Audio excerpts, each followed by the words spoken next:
I just finished my 86 backgrounds. Hooray! Can you tell? Yeah, I can see a turkey.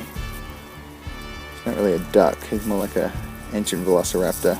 Happy New Year, Kickstarter 2013. This is a duck video update. All the backgrounds are pretty much finished now, which turned out to be a much larger job than I was expecting, because with my last film, The Wedding, I think I had about 60 or so backgrounds to draw, and most of them were just of the ocean, so it wasn't the hardest picture, it was just clouds and water.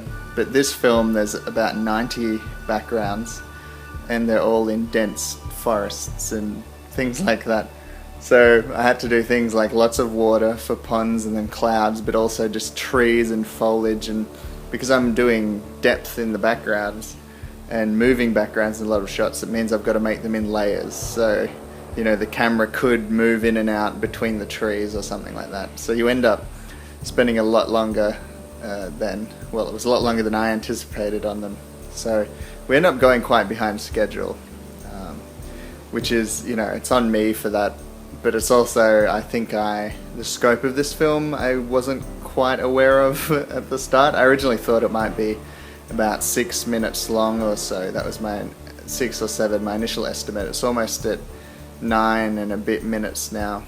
But I guess that's just the way it works. I had a really good editing experience and learning experience from a wonderful woman called Mary Stevens, who she came in and helped us as a resident sort of artist of our university for our graduate films. And I was really trying to cram The Wedding into as short a time as I could, because the uni wanted short films, and I wasn't really sure what I was doing. And so she came in and looked at the film with me, and she looked through it and she said, you know, the film is exactly as long as it needs to be. You know, a shot is held for as long as, like, so it made me look at it differently, rather than, you know, me making it as small and compact and quick as I can because of ease of, you know, technical reasons to produce it. It's, you know, the actual life of the story and the path that it takes. You're kind of, you know, facilitating that. There's that quote about whatever, the statue and the elephant and who was it? Take away everything that wasn't an elephant. It's probably, you know, might know the quote, it doesn't matter. I want to do this properly, and I want to make this film as good as I can. Like the experience of being at the Munich Film Festival, and I watched about 90 short films there, and I met most of the filmmakers, and everyone was so wonderful.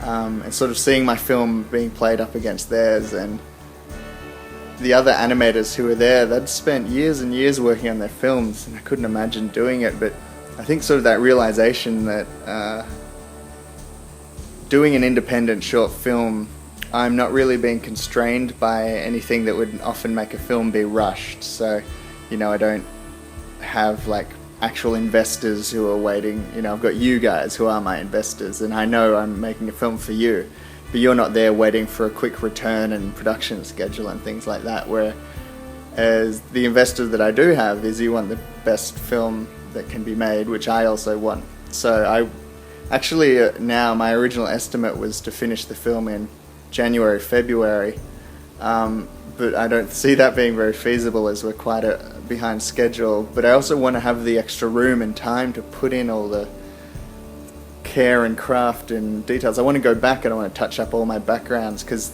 you know, the amount I learnt from the start when I started making them to the end is so huge that I then need to go back and implement what I've learnt into the early ones and all that sort of stuff. So I'm actually now with my producer Sarah, we're putting together an application for Screen Australia funding. And so Screen Australia is basically the large government funding body of Australia. So hopefully we can, you know, I've heard from people that we're in a really good position to, you know, get almost like to complete the film funding. And so a little bit more that we could raise there would mean we could spend that extra time to make it as good as we could. We could spend that money on, you know, other elements as well, like for distribution or whatever, just to put the final touches and properly get the best product. It's not a product, it's a film. It's a short film. It's so hot at the moment. It's currently in like the intensity of Australian summer, so I'm sweating all over my Wacom, and it's just so hard to work during the middle of the day. My room gets so hot, so I'm kind of doing most of my work when it cools down in the evenings now. Tonight we're doing our final recording session for the few remaining side ducks that we have to do. I'll record a little bit there so you can meet some of the people there and stuff. I'm currently trying to figure out the mouth shape still. It's like an ongoing struggle for me. I designed the ducks in a certain way with the beak structure, but you know, they have to talk with subtlety, so how do their mouths move when they're being blocked by like the beak? And so the reason it works with Daffy Duck is it's these huge mouth movements, but we need subtlety. It's like, do I give them teeth? Does that make them look weird and cartoony and cheesy? Or anyway, we'll work that out. I redrew all the ducks just to get warmed up into 2013. The style is always changing, and my own drawing's personal style has evolved so much, because it's something like having to draw these 90 or so backgrounds. Like, I used to be so awful at constructing, trees and landscapes, and so I've learned a lot from that. And even just in my line work and style, like, you can see here's an evolution of the style changing. You can see more confidence. I hope that shows.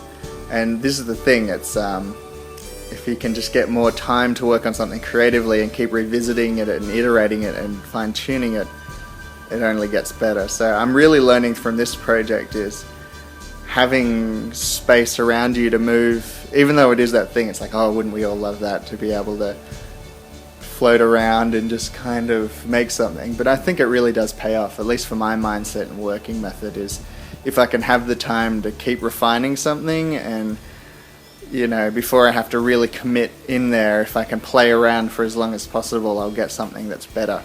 And so there's been a lot of playing around, probably too much playing around, and that's why we're very behind schedule, but it pays off. As you can see, I'm still growing my beard a lot, and that's the thing, is I'm growing my beard till I finish the film. And now that it's like I see it taking a bit longer, like we're looking at maybe maybe in April or even May finish, we'll see. But it's like, as I grow my beard longer and pushing it back a bit, it's like, oh my god, I've got to keep growing this thing for like a few more months.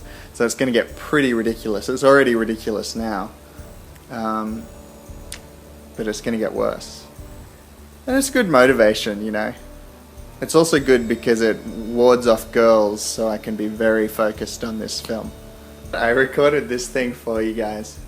I had a little mild crisis moment, not a proper crisis, just a more, considering what I'm doing moment, and so I filmed it for you. Here's that treat.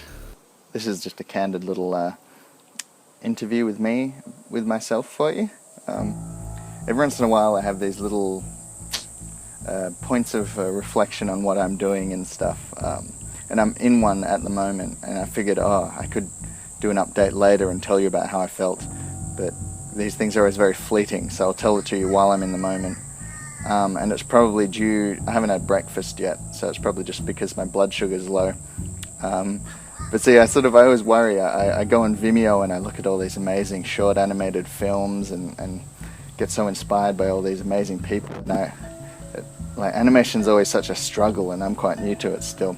And it always feels, looking at other people's films, because they're just there and you don't see the process, it's like, they just, threw it out so easily, and they just I imagine them sitting there whistling to themselves as they make this little thing, and I guess, you don't see the sweat and the tears sometimes of the process. So I always think like, I'm sort of with these people, but they do it so well, and they're doing things I couldn't imagine. And I feel like, with the duck, the story itself is such a beautiful story, and it's like, am I adapting it correctly? I'm doing such a straight adaptation of it. Am I, making this flippant cookie cutter little narrative that goes along with it? Like, could I be doing something better? And you get all these thoughts that sort of run through your head, and like going to big film festivals as well, and you see everyone else's film and you think, can mine sit up there next to theirs, and it not be weird. But I think these are the things, you get so into it and you get so close to it that you can't look away. You can't see the big picture of what the film actually is. And what the film actually is the story. It's that, you know, it is this little beautiful story that I fell in love with, and I'm sure a lot of you fell in love with, by Ben Laurie, and about this little duck that falls in love with a rock. And I think that's the thing I always have to remind myself as I get too, you know, into like all these problems and issues that are sort of running around with it about what I'm doing. Is this the right shot choice? Is the editing here too slow? It's like at the heart of it there is this beautiful little tale that I just need to stay truthful and honest to in some way. And in the end of the day I can just do as good as I can and think things through and do things, you know, to the best of my abilities, because I can push myself as hard as I can, but you know, it's such a slow process. Most of the battle is just the persistence to get it done in the end. You sort of build this hopefully great groundwork, and then you've just got to slog away at it for a long time, and there's a point when you just have to see it through, even if you think like, can I do this better, you know? So, you know, I just need to have my breakfast and get my blood sugar back up, and this won't be a problem. This is what happens when you sit on Vimeo watching other people's amazing shorts that are just blowing my mind with styles and, you know, whatever fidelity, and then I think like, oh, what am I doing? But, you know, that's the process, I guess. And this is about as bad as it gets for me. I mean, this will go away in 30 minutes. I'll feel great and I won't even feel like this. Anyway, there you go.